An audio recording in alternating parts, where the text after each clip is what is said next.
कक्षा 9वीं वाले सभी विद्यार्थी तैयार हो जाइए, क्योंकि आ चुका है कल का पेपर आपकी स्क्रीन के सामने, जो आपकी एग्ज़ाम में 99% देखने को मिलेगा। क्योंकि हमारे द्वारा ऐसे प्रश्न इस पेपर में शामिल किए हैं जो कि वेरी मोस्ट है, इम्पोर्टेंट है और आपके सिलेबस के आधार पर हैं। बिना देर किए शुरुआत करते हैं हम हमारे प्रश्नों से। क्वेश्चन पूछा गया है, सही विकल्प चुनकर लिखिए में अति महत्वपूर्ण प्रश्न है। लोकायतन के रचनाकार कौन है? ऑप्शन है रामधारी सिंह दिनकर, जयशंकर प्रसाद, सुमित्रानंदन पंत या सूर्यकांत त्रिपाठी निराला। इसमें आपको सुमित्रानंदन पंत करेक्ट करना है, जो कि लोकायतन के रचनाकार हैं। ज्ञानमार्गी धारा के कवि कौन है? ज्ञानमार्गी धारा के कवि जो हैं कबीरदास। आपको करेक्ट उत्तर बताना है, कबीरदास आपका करेक्ट होगा। अगला क्वेश्चन है, नई कविता के एक कवि का नाम लिखी है। नई कविता के एक कवि का नाम क्या होगा? धर्मवीर भारती। धर्मवीर भारती करेक्ट करेंगे। अगला क्वेश्चन है, अति महत्वपूर्ण है, अग्नि का पर्यायवाची शब्द लिखिए। वारी, जलज, अनिल या कृषाणु।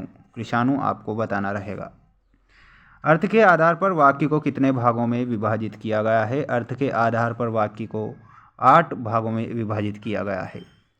उपन्यास सम्राट माने जाते हैं। मुंशी प्रेमचंद को उपन्यास सम्राट माना जाता है। ऑप्शन नंबर सी आप करेक्ट करेंगे। और अगला क्वेश्चन है आपकी स्क्रीन के सामने, जिसमें आप देख सकते हैं रिक्त स्थानों की पूर्ति आपको करना है। द्विवेदी युग की प्रमुख विशेषताएं हैं समाज सुधार या फिर गंभीर लेखन। तो यहाँ पर आपको गंभीर लेखन बताना है। आप देख सकते हैं ऑप्शन आपकी स्क्रीन के सामने। वीर रस का स्थायी भाव उत्साह होता है, ये आप सभी जानते हैं। शब्द अलंकार के 3 भेद होते हैं। घर का तत्सम होता है ग्रह, ये वाला ग्रह होगा, है ना। अगला क्वेश्चन है, चौपाई के प्रत्येक चरण में मात्राएं होती हैं। 16 मात्राएं होती है चौपाई के प्रत्येक चरण में। रमेश फल खाता है, ये एक सकर्मक क्रिया हो जाएगी, तो सकर्मक क्रिया करेक्ट करेंगे। अगला क्वेश्चन दिया गया है, बीजक किसकी रचना है? सही जोड़ी मिलाना है, तो इसमें कबीरदास। रीढ़ की हड्डी, रीढ़ की हड्डी में आप करेक्ट उत्तर किससे मिलाएंगे? इसमें आप मिलाएंगे जगदीश चंद्र माथुर से। लहासा की ओर में राहुल सांकृत्यायन से मिलाना है। विद्यालय में दीर्घ संधि है और 24 मात्रा का छंद दोहा और कई अंकों वाली रचना नाटक कहलाती है। अगला क्वेश्चन दिया गया है, आपको एक शब्द या एक वाक्य में उत्तर लिखना रहेगा। वेरी मोस्ट प्रश्न है, इन प्रश्नों को आपको याद करना है अच्छे से। ज्ञानमार्गी भक्ति शाखा के प्रतिनिधि कवि कौन है? तो इसमें आप करेक्ट उत्तर बताएंगे कबीरदास। पहले का उत्तर हो जाएगा आपका कबीरदास। नेक्स्ट क्वेश्चन पूछा गया है, बिना पूर्व पर संबंध के स्वयं में होने वाला काव्य क्या कहलाता है? तो इसे मुक्तक काव्य कहा जाता है।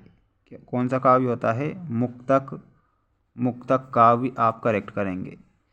रिपोर्ताज किस भाषा का शब्द है? रिपोर्ताज फ्रेंच भाषा का शब्द है। मनोयोग का मनहा प्लस योग। जल्दी से जल्दी आपको प्रैक्टिस करना है, इसलिए जल्दी मैं बता रहा हूँ।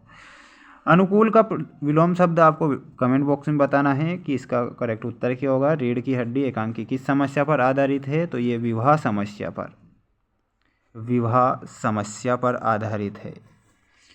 अगला क्वेश्चन दिया गया है, सत्यासत्य अब आपको लिखना रहेगा। पहला क्वेश्चन है, शंकर लड़कियों के छात्रावास में ताक झांक करता था, तो ये आपका सत्य होगा। लेखिका मृदुला गर्ग की परदादी लेख पर कार्य करती थी, नहीं। दिन रात में तत्पुरुष समास द्वंद्व होता है, गलत होगा। हरिशंकर परसाई का जन्म मध्य प्रदेश में, सत्य होगा। जहाँ नायक नायिका के विरह का वर्णन हो वहाँ संयोग श्रृंगार होता है, संयोग श्रृंगार नहीं होता है, वियोग श्रृंगार होता है, असत्य होगा। माखनलाल चतुर्वेदी को आज़ादी की लड़ाई के लिए जेल जाना पड़ा था, तो ये सत्य होगा। अगला सेट बहुत जल्द आ रहा है और वो आपकी एग्ज़ाम में 100% छपेगा। चैनल को सब्सक्राइब करना, सभी विषय के पेपर हम बताएंगे।